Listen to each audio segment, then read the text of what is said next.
I'm in New York. It's been a really crazy past month, and now it's baseball season. So I wanted to go to opening day at the Yankees. So I'm gonna do that, and I'm gonna go to another game later this week, and honestly just enjoy a little spring break in New York before Easter with family. I'm so excited. It's game day. It's game day. It's opening day of Yankees, and I'm just really excited. And I just did some hair and makeup.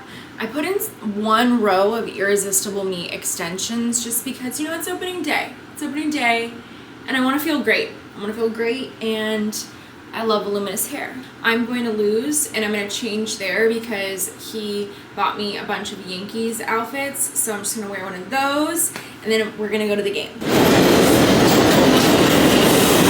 The train is here. Let's go Yankees! Let's go! Opening day! On opening day Yankees, there are a few vintage trains that run express from 42nd to Yankee Stadium, and we just happened to catch one of these trains. It was super exciting, and the news was there.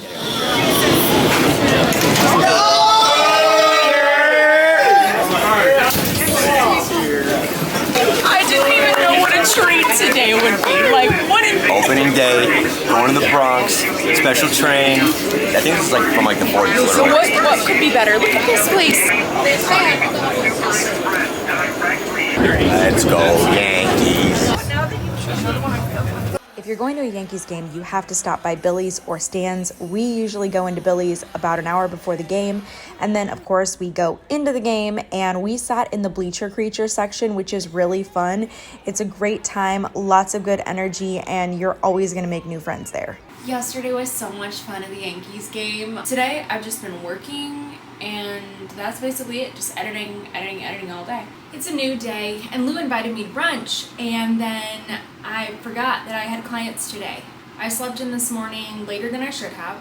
Picked up a protein shake, and I got this little deli thing, and I'm just gonna go get to work right now. Well, it is raining, but you know, that is not gonna stop us. We are headed to Serafita with NK, who I met at New York Fashion Week. You look stunning. We're at Serafita tonight. Girls' dinner. It's so important to have girls' dinner recharge, and also everybody follow NK. Yes. Where do they follow you? Hi. So it is nk.medani, M-E-D-A-N-I. That's it.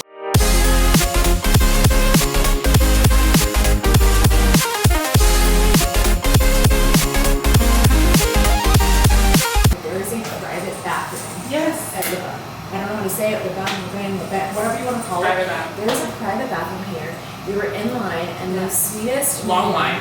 Yes, the sweetest man literally opened up. I don't even know. He opened up a partition and was like, "You two." Just us. And let us use the private bathroom. And let me show you this. Okay, first of all, it's views of the city, and the window was open, and I closed it. Second of all, though, there is a porthole.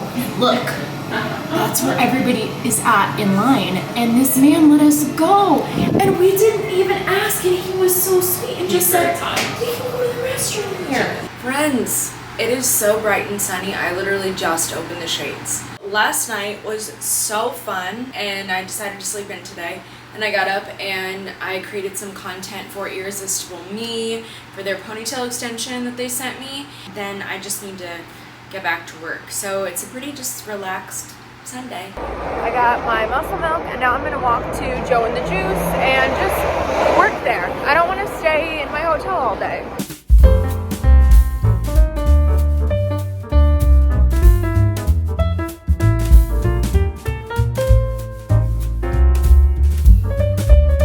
Unfortunately, I got a call tonight that my Nana is not doing very well once again, but we just don't know anything. They might be transporting her to the hospital.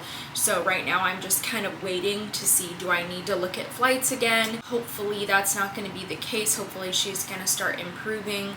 So, and I don't know. Things are up in the air, and I've just really learned how to start being more present and realizing what's out of my control and not allowing that to stress me out, not allowing that to just make me worry about things, because there's literally nothing I can do about it. I woke up though this morning to a ton of calls and texts. My Nana stopped responding this morning at 6 a.m. So she's on life support right now. Just talked to my mom, and my mom said, oh, okay, everybody's showing up at the hospital. I'm gonna remove the tube. My mom's the one that makes the medical decisions for my Nana. I asked my mom, would you please wait? And she's like, yeah. Today is the 3rd. I was supposed to leave on the 7th. I just can't believe this happened. Like, I've literally been gone a couple days. Oh, I just want to throw up. I was able to switch my flight, so I leave at 9 a.m. And I've been eating so well lately, just so well. Prioritizing my health, and I didn't feel like doing that tonight. I really didn't. So I didn't. And I went and I got Dunkin'. I got the spicy ham bacon thing. I got a carrot cake muffin. I got these ruffles and then I got some raspberry lemonade. Food is kind of comforting sometimes. This is life right now. It's about 5:15 in the morning right now, and I'm about to go head to the airport. So I'm gonna go jump on the train and then go see Nana. I'm sweating. I literally just missed the train. To wait 15 minutes for the next one.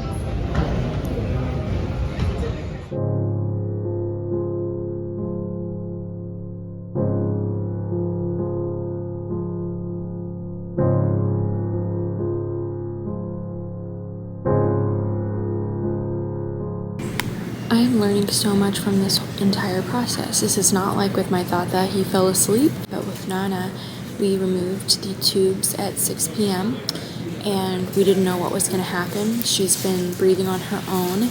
She's more comfortable now without the tubes. She's been given the smallest amount of medication just to manage any pain or any anxiety or any feelings of like being uncomfortable. They moved Nana to a different room just for comfort care.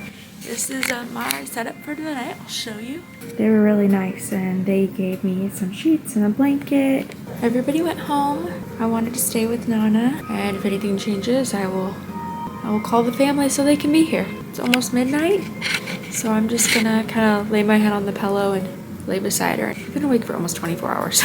I need to get like a little bit of rest. Yesterday at about 1 a.m., my Nana passed away, and I got to be there by her side, and it gave me an entirely different view and perspective of death, and I would like to share about that later. But right now I have a lot of family that's here from out of town, and we're about to go get a family breakfast together, so we're gonna do that and then we'll catch up later.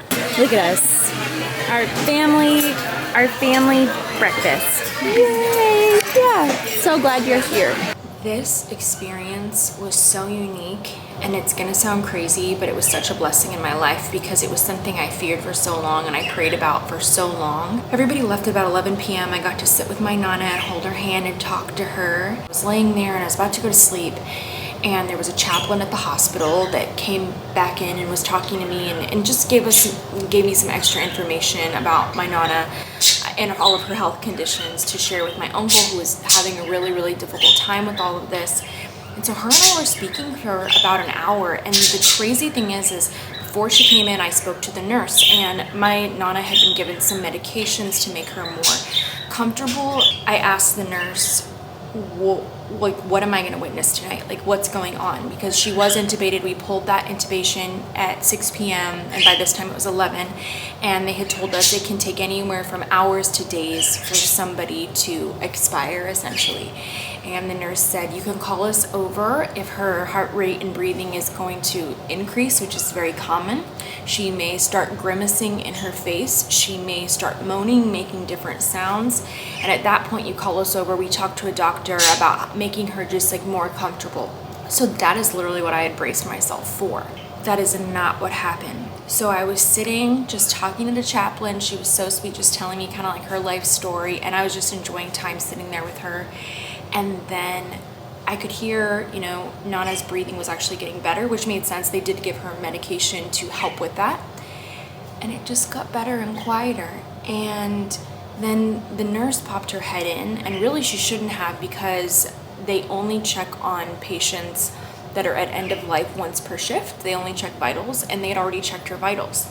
And so the nurse popped her head in, and she had kind of a look on her face when she saw my Nana, and the chaplain quickly said, is she gone?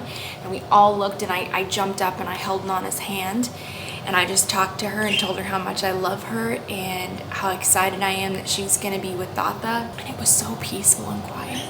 But I feel like there's so much fear around like death and like uncertainty, and I do have fears, but I just kind of don't have the same ones because of what I believe in, and I believe that there is an afterlife, and I believe that there is a heaven. And so it's different when you know and you believe that you're going to someplace better.